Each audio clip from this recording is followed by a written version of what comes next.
Binabati kita. Kahit papano nasasabayan mo ang lakas ko.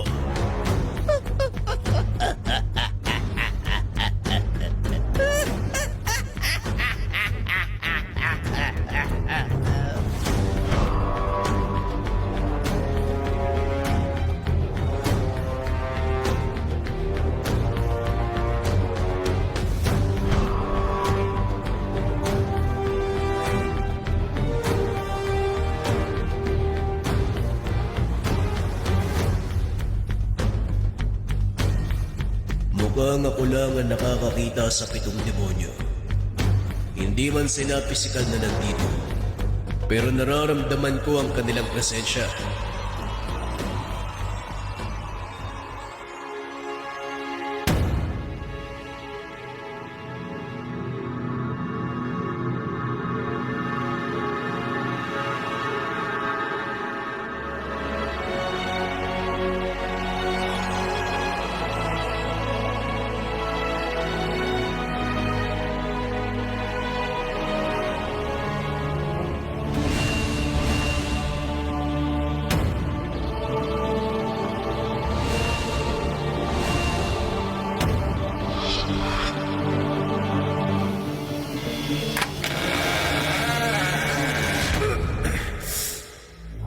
Ano yung nakita ko? Kalando, ayos ka lang ba? Ngayon na.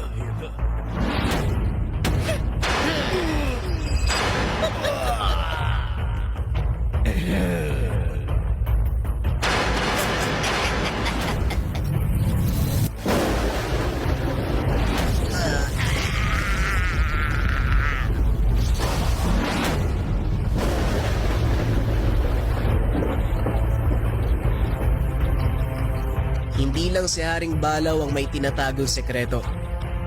Sige, Jonas. Gamitin mo ang gintong punyal. Ako nang bahala dito, kuya. Kanina pa ako napipikon sa isang to eh. Ang gintong punyal. Pagmamay-ari ni Ribong Kila, ang Diyos ng Kidlat. Isa sa mga banal na sandata na iniwan ng mga bathala bilang malakas na gamit ng mga mortal, panlaban sa mga nilalang sa kadiliman.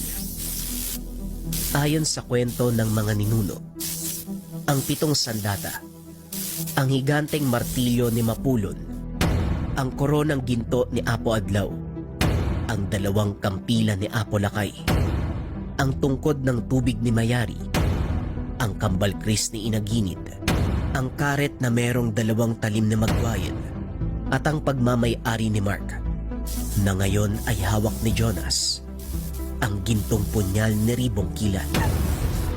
Abangan ang 6 na sandata sa mga susunod na yugto ng kwento.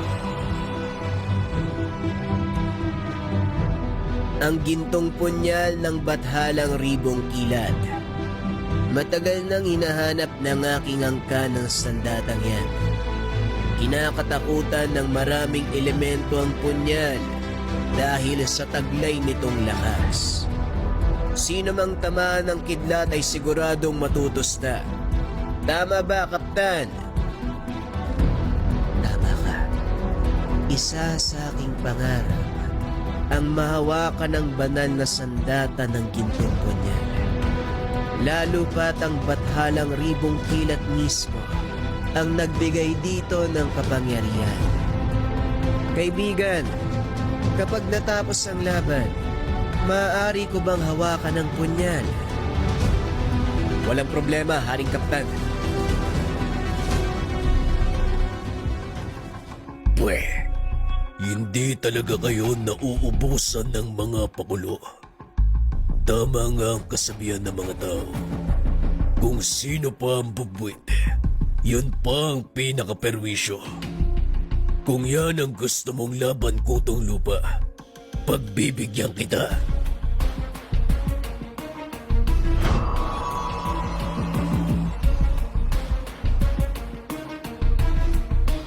Nandito na naman sila.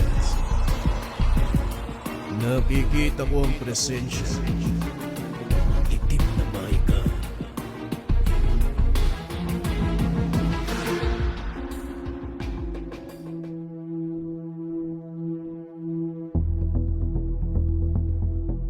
Tama.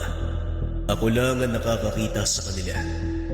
Mas mabuting hindi muna malaman ng kahit sino. Hindi alam ng sarangay na alam ko na meron siyang pinagkukunan ng lakas. Ito ang tamang pagkakataon para mahanapan siya ng butas. Utak, Lando. Paganahin mong isipan mo.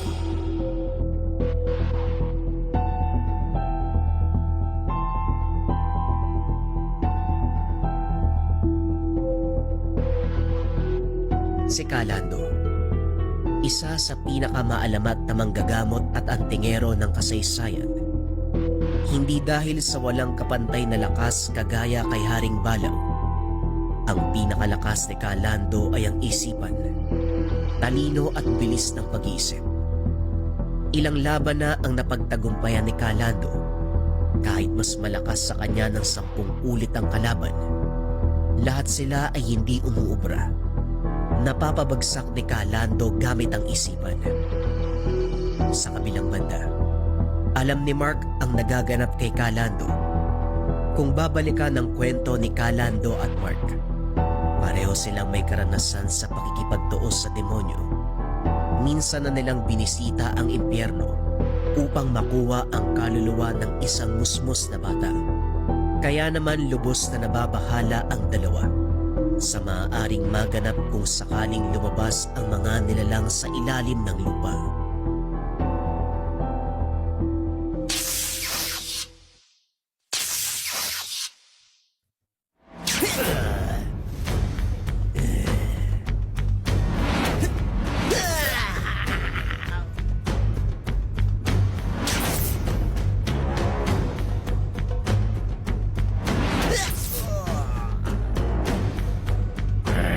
Pang isa!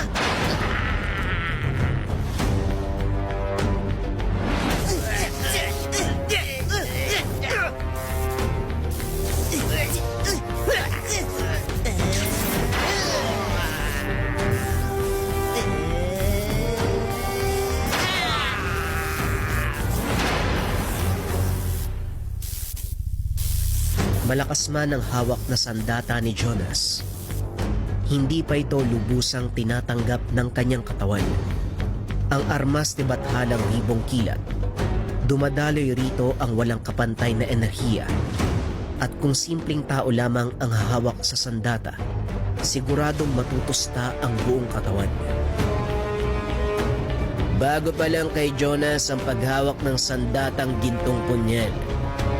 Nakakamanga, kinakailangan ng lakas at kunat ng 10 kalabaw para lang makalapit sa sandata. Ibang usapin pa kung ito ay gagamitin na bilang sandata. Nangangahulugan na hindi pang normal na tao ang taglay na katangian ni Jonas.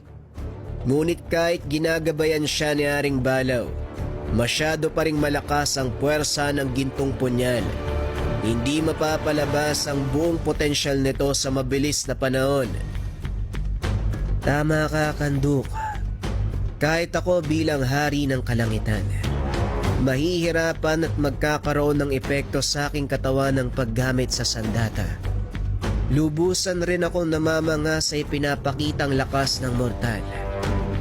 Tunay nga, isa siya sa napiling tagapagligtas. Kapit lang, Jonas.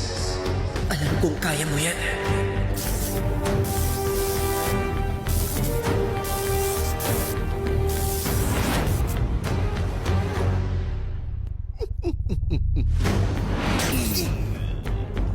Salawin mo!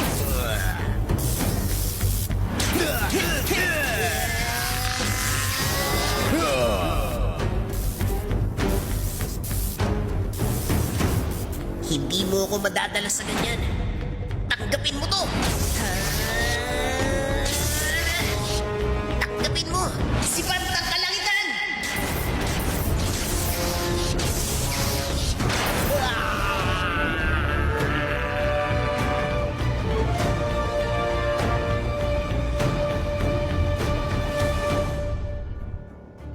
Masyado kang naaaliw sa simpleng mga palamuti.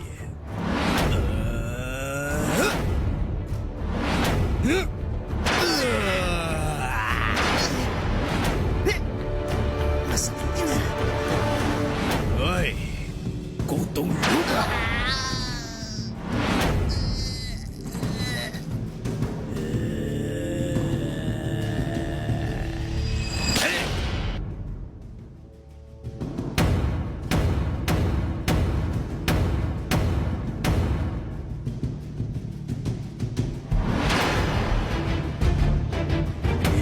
patapos ang laban natin sa Shanghai.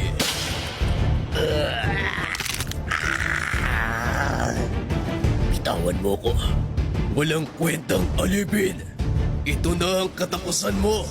Shanghai!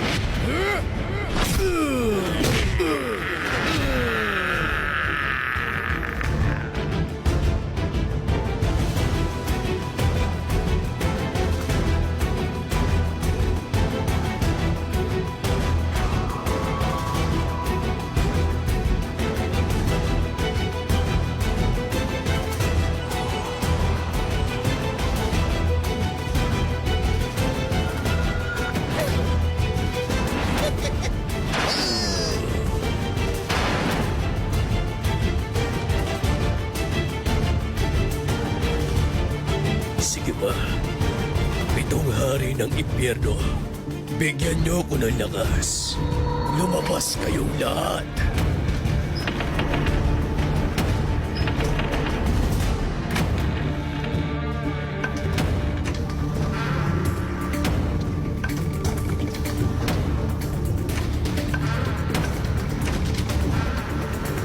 Ang pitong demonyo mula sa impyerno.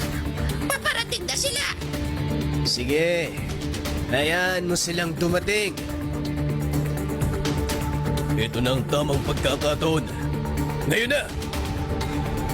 Dahil sa pagtanggap ng lakas ni Sarangay mula sa pitong demonyo, ito rin ang ginamit na paraan ni Kalando upang panghawakan ang Sarangay.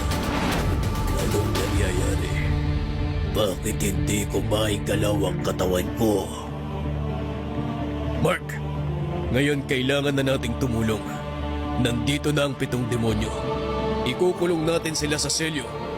Mga hari at reyna, ngayon na!